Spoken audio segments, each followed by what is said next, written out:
Live news, खबर तो पक्की है। नमस्कार, मैं शंभू कुमार, आप देखें लाइव 24 न्यूज़। मेरे साथ डॉक्टर संजीव सर जुड़ेंगे, हम इनसे बात करेंगे क्योंकि आजकल जितनी भी बीमारी होती है पेट से संबंधित बीमारी के कारण ही कई सारी बीमारी पैदा ले लेते हैं। तो हम बात करेंगे लीवर को लेकर बात करेंगे, जॉन्डिस को लेकर बात करेंगे और स्टोन के लेकर के बात करेंगे। सर, सबसे पहले आपका स्वागत है मेरे चैनल्स में। धन्यवाद आपका। सर, सबसे पहला सवाल ये है कि जॉन्डिस पर हम चर्चा कर लेते हैं। जॉन्डिस होता क्यों है या न होने के लिए क्या करना पड़ेगा? जॉन्डिस एक्चुअली जो है लीवर में जब अच्छा से जब लीवर नहीं काम करता है तो वो उसको एक्सक्रीट नहीं कर पाता है, जिसके कारण जॉन्डिस का लेवल जो पीलिया बोलते हैं, बिलिरुबिन के लेवल बढ़ जाता है। तो ये इसमें दो तरीके के जॉन्डिस होते हैं, एक मेडिकल जॉन्डिस होता है, एक सर्जिकल जॉन्डिस होता है। तो मेडिकल जॉन्डिस जो होते हैं वो इन्फेक्शन से होते हैं, जैसे वायरल हेपेटाइटिस आप नाम सुने हैं, हेपेटाइटिस ए है, हेपेटाइटिस ई है, बहुत सारे ड्रग्स होते हैं जिनके कारण होता है। लेकिन इंडिया में सबसे कॉमनेस्ट जो है वाटर बॉर्न डिजीज़ जो होते हैं वो वायरल हेपेटाइटिस ए और ई के कारण होते हैं। तो ये जो है ये जैसे ही जॉन्डिस डेवलप करते हैं, इसका जस्ट तुरंत आपको इन्वेस्टिगेट कराना चाहिए और इसमें दवाई जो है काफ़ी कारगर होती है और इसमें 100% रिकवरी हो जाती है। लेकिन जब सर्जिकल जॉन्डिस की बात जब आती है, जब जॉन्डिस धीरे धीरे बढ़ रहा है, तो ये बहुत सारा कारण होता है, liver, gall bladder, common bile duct जिसको बोलते हैं, पीत की नली, पीत की थैली या पैनक्रियाज, ये सब जो जहाँ पे कोई दिक्कतें होगी तो उसके रास्ते को ऑब्स्ट्रक्ट करेगा, जो लीवर से कम्युनिकेट कर रहा है इंटेस्टाइन को, तो वहाँ पे जैसे ही बाइल का फ्लो गड़बड़ होगा तो आपकी जॉन्डिस बढ़ जाएगी। तो कुछ ना कुछ कारण होगा और उस कारण को ढूंढना पड़ता है इन्वेस्टिगेशन से। बहुत सारे इन्वेस्टिगेशन आजकल होते हैं, अल्ट्रासाउंड हो गया, एक्सरे हो गया, आपका CT स्कैन हो गया, MRI हो गया, बहुत सारे इन्वेस्टिगेशन जिसमें कि बीमारी का पता लगाया जाता है। और सर्जिकल जॉन्डिस इसलिए बोला जाता है कि बिना सर्जरी के वो ठीक नहीं होगा, वहाँ पे मेडिसिन कोई कारगर नहीं होता है, इसलिए वहाँ पे 100% सर्जरी का रिक्वायरमेंट होता है और सर्जरी होती है और वो मरीज़ ठीक होता है। रिस्क लेवल क्या होता होगा जॉन्डिस का? आजकल जैसे अब देखिए, अभी के ज़माने में जो रिस्क लेवल है, जो वायरल हेपेटाइटिस होती है, जो मेडिकल जॉन्डिस बोलते हैं, उसमें हेपेटाइटिस ए और ई थोड़े खतरनाक होती है, ठीक है। तो वो थोड़ा सा ई जब खतरनाक होता है तो उसके कारण काफ़ी गड़बड़ी शरीर में आ जाता है ना। सेकंड थिंग होता है कि जब वायरल हेपेटाइटिस में हेपेटाइटिस बी और हेपेटाइटिस सी का भी नाम सुने होंगे, तो ये जब वंस अगर आपके ब्लड के थ्रू जाता है ये, तो ये अगर एक बार शरीर में हो गया तो ये ख़त्म नहीं होता है। तो ये इसके लिए कुछ दवाइयाँ ही चलती है ताकि लीवर स्ट्रांग बने और उसको हम लोग रोक पाएँ। तो लेकिन लाइफ लॉन्ग वो आदमी मतलब फिर अपने टेस्ट को बराबर कराता रहता है और उसमें कुछ दवाइयाँ जो होती है वो ऐड होती है, बीच में घटाना बढ़ाना पड़ता है, तो वो उसकी ज़िंदगी चलती रहती है। लेकिन सर्जिकल जॉन्डिस में बिना सर्जरी के कोई उपाय नहीं है। सर्जिकल जॉन्डिस आपको सर्जरी होगी, वो सब सारा होगा, रिकवरी होगी, पेशेंट ठीक होके कोई इसमें जब आप बोलेंगे कि हाँ ऑपरेशन में क्या रिस्क है, तो आजकल का जैसे कि आप कुछ भी जा रहे हैं, आप पहले प्लेन आया, एरोप्लेन आया, तो एरोप्लेन में ट्रैवल कर रहे हैं, क्या रिस्क है? रिस्क तो कभी भी एरोप्लेन पूरा गिरेगा तो सारे साफ हो जाएंगे, तो रिस्क तो वहाँ पे वैसे है, ऑल एंड नन लॉ होता है, ठीक है। तो ऐसी चीज़ें होती है कि मरीज़ बचाने के लिए सर्जरी करनी पड़ती है। कोई रिस्क एक तरह से माने तो नहीं होता है, 100% रिकवरी होती है, लेकिन वंस इन ए पेशेंट में किसी में कुछ भी कहा नहीं जा सकता है। चलिए, पानी का रोल क्या होता है जॉन्डिस में? पानी का बहुत ही इम्पोर्टेंट रोल है। हमारा जो कंट्री है, अब देख रहे होंगे कि इतना जागरूक हो रहा है कि अब बॉटल से पानी लोग पी रहे हैं, हर जगह पानी अवेलेबल है। लेकिन जब आज से 20 साल की बात करें पहले की, तो वहाँ पे पानी पीने के लिए हम लोग खोजते रहते थे, कहाँ पे कल है, कहाँ पे नल है, वहाँ चला के हम लोग पीते थे, है ना। आजकल के टाइम में देखिएगा कि खाने से ज़्यादा महंगा पानी हो गया है ना। तो इतने लोग जागरूक हो रहे हैं कि पानी एक ऐसा है कि पानी आपको ऐसा बीमार कर देगा कि आप जो सोच रहे हैं कि आप बचाएंगे पैसा, वो आपके बीमारी में चला जाएगा।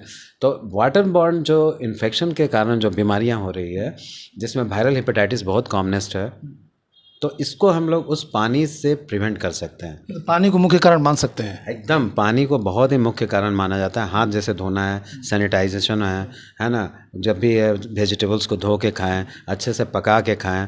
पानी का जो है, पानी बहुत तरीके का यूज़ में है ना। खाना बना रहे हैं तो गंदा पानी से आप धो दिए तो खाने से इन्फेक्शन चला जाएगा। पानी जब पी रहे हैं, कहीं भी आपको बिना हाथ धोए हुए पानी में ग्लास ऐसे पकड़ के पी लिया तो वहाँ से हो जाएगा।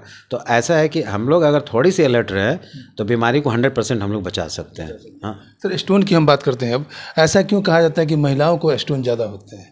ये बहुत ही अच्छा क्वेश्चन है आपका, और बहुत अच्छा क्वेश्चन आप कर रहे हैं, सवाल उठाए हैं जो जागरूक। तो ये जो फीमेल है, जो हमारे भारत की महिलाएं हैं, ये क्या होता है कि सब काम करके खाना खाने जाती हैं, ठीक है। सुबह में उठेंगी लेट, अपना सारा काम घर का कंप्लीट हो जाएगा, तब 12 बजे 11 बजे 12 बजे 1 बजे तक, तो बहुत पहले हाँ पहले कोई 2-3 बजे भी जाते हैं, ठीक है। तो जितना देर आप सुबह में लेट खाएंगे, उतना ज़्यादा पीत की थैली, गॉल ब्लैडर में स्टोन बनने की संभावना ज़्यादा रहेगी। तो वहाँ पे क्या होता है कि बाइल जो निकलता है, जो हमारे खाने को पचाता है, वो स्टोर्ड होता है। तो वहाँ स्टोरेज कैपेसिटी जो है उसका एक लिमिटेड अमाउंट में होता है। तो वहाँ पे कंसंट्रेशन के साथ वो प्रिसिपिटेट कर जाता है और स्टोन का फॉर्मेशन स्टार्ट हो जाता है। जितना आप ज़्यादा फास्टिंग करेंगे, जितना आप लेट से खाएंगे, उतना ज़्यादा स्टोन बनने की संभावना बहुत ही ज़्यादा होगी। इसलिए मेरी अपील हमेशा महिलाओं से है कि आप सुबह में, बाद में आप घर का काम कुछ भी करें, सुबह में ज़रूर कुछ खाएं, ताकि इस स्टोन को हम लोग प्रिवेंट कर सकें। अच्छा, कभी कभी सुनने में आया कि लीवर में एक मांस कुछ निकल जाता है, उसका एग्जैक्ट नाम मुझे याद नहीं है, वो होने का क्या नाम क्या बोलते हैं, बता दीजिए। देखिए, लीवर में जो मांस जो बढ़ना होता है, लीवर में डिफरेंट तरीके का मांस होता है। आप लीवर में एक होता है कि एक आप अल्कोहल काफ़ी ले रहे हैं, है ना, तो बाद में उसी रोटी की तरफ कन्वर्शन हो जाता है। दूसरा है कि अगर आप जो तारी ज़्यादा पी रहा है लोग, वहाँ लीवर एब्सेस बन जाता है ना, मवाद हो जाता है। लीवर में कभी कुछ अगर गॉल ब्लैडर में अगर स्टोन्स हो गया, और हमारे कंट्री में सबसे ज़्यादा क्या है कि गॉल ब्लैडर स्टोन अगर है तो उसको कैंसर बनने की संभावना बहुत ज़्यादा है। तो उसी में मांस बढ़ जाता है। वो एग्जैक्ट टर्म आप जो बोलना चाह रहे हैं, वो एग्जैक्ट यही है कि गॉल ब्लैडर स्टोन जो है, पीत की पथरी, जो पीत की थैली में पथरी है, वर्ल्ड के सबसे ज़्यादा, जो हम लोग बिहार के गंगेटिक प्लेन में हैं, गंगा के प्लेन में रह रहे हैं, इसमें कैंसर बनने की सबसे ज़्यादा संभावना है।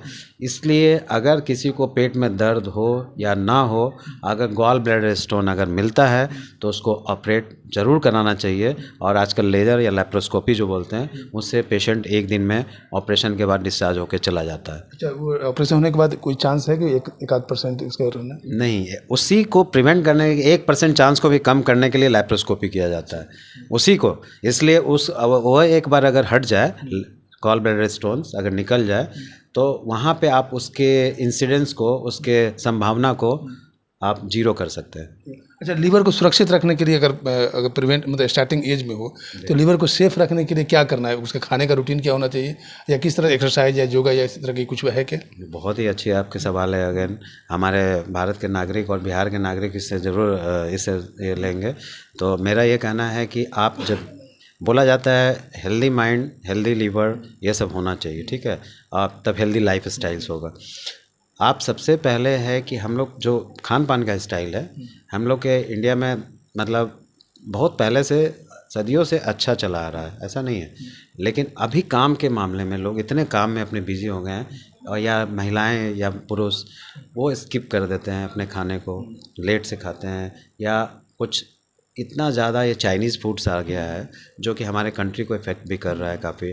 तो ये सब जो छोटी छोटी चीज़ें हैं, एक लेके बड़ी चीज़ हो जाती है। लीवर में क्या होता है कि लीवर को आप हेल्दी रखने के लिए आप सुबह में ज़रूर टाइम पे खाएं, ड्राई फ्रूट्स पी लें, अंकुरित खाना जो है, हाँ कुछ भी जाना चाहिए, ताकि आप, हाँ ताकि ये ना हो, फल खाएं जो भी। क्या टाइमिंग, एक मतलब 6 बजे उठते हैं जो, तो उनका क्या रूटीन टाइम होना चाहिए? आप 6 बजे अगर उठ रहे हैं तो कम से कम आप 7:30 तक में आप कुछ ले लें, है ना।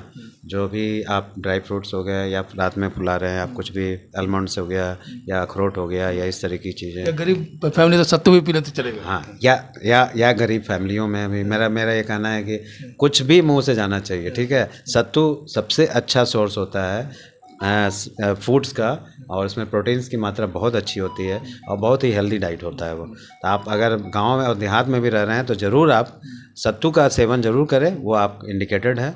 उसके बाद आप ड्राई फ्रूट्स, ये फ्रूट्स भी अगर जो भी सीजनल है, अब मान लीजिए कहीं पे गांव में रह रहे हैं, अमरूद का पेड़ इतना ज़्यादा लगा, गांव तो ज़्यादा रिसोर्सेज है वहाँ, और बहुत ज़्यादा रिसोर्सेज है, तो आप तो खरीदने की भी ज़रूरत नहीं है, अमरूद आप तोड़े और खा लिए, है ना। तो हम लोग तो ऐसा ज़िंदगी भी गुजारे हैं गाँव में, जहाँ पे कि बाहर से कुछ आता ही नहीं है, वहीं से सब कुछ रिसोर्सेज हुआ, वहीं पे खा लिया लोग, वहीं से सारा ये हो गया। लास्ट सवाल मेरा रहेगा, हालांकि मेरे सवाल का आप जवाब पहले ही दे चुके हैं, लेकिन सवाल के थ्रू थोड़ा बता दीजिए।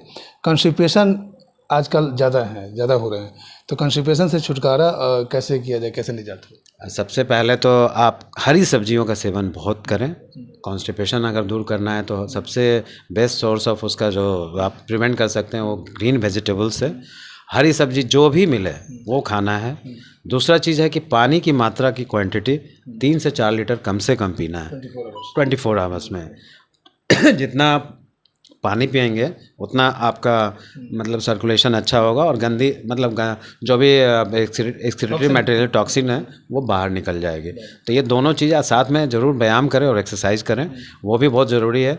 और मैं ये बोलता हूँ कि लोगों को जितना वॉक करें, है ना, ब्रिस्क वॉकिंग इज़ बहुत इंपॉर्टेंट थिंग है। आपके बॉडी सिस्टम को ठीक कर सकता है। तो आप उसके चलने के लिए कोई पैसे की ज़रूरत नहीं है, कोई कुछ नहीं है। 3 to 4 किलोमीटर एटलीस्ट वॉकिंग करना चाहिए। जो 10,000 स्टेप्स अगर है तो बहुत बढ़िया है, लेकिन आराम से नहीं चलना है, तेज़ चलना है। ब्लड सर्कुलेशन और जी। ये पानी की आपने बात किया, खाना खाने से कितने देर पहले पानी पीना चाहिए और खाना खाने के बाद कितने देर के बाद? हाँ, ये भी है। चलिए, ये तो साइंटिफिक क्वेश्चन बहुत सालों से ये आप सुनते आ रहे हैं। आप अपने दादी नानी ये सब सुने होंगे, खाना खा रहे हो तभी पानी नहीं पीना है, आधा घंटा के बाद पीना है। तो ये तो सदियों से चला रहा साइंटिफिक रीज़न है ये, ताकि उस समय जो आप एसिड्स और निकलते हैं जो खाने को पचाते हैं उसको आप मिक्सिंग का टाइम दे रहे हैं। और अच्छे से अगर वो मिक्सिंग करेगा प्रॉपर काम, हाँ, तो इसलिए वो चीज़ है। और पानी, जब आप भूख लगी है तो पानी से कभी प्यास नहीं बुझाए। भूख लगी है तो खाना खाएं, पानी तो आपको पीना ही पीना है, उसके बाद आप पानी पीते रहें, है ना। चलिए, थैंक यू सो मच आपको। आपने सुना डॉक्टर संजीव कुमार को, जिन्होंने बताया कि पेट के जितनी भी समस्याएं हैं, जॉन्डिस की बात करें, पथरी की बात करें, और खाने का जो आपका टाइम जो है, टाइम का जो रेगुलेशन होना चाहिए, वो टाइम को भी बताया कि आप इस टाइम में आप खाना खाते हैं तो पेट की समस्या से आप निजात पा सकते हैं। मैं शंभू कुमार, कैमरा जर्नलिस्ट यशोधर्मा के साथ पटना। अगर मैं चैनल को लाइक और सब्सक्राइब नहीं किए तो लाइक करें, सब्सक्राइब करें। Thank you so much. Live news, खबर तो पक्की है।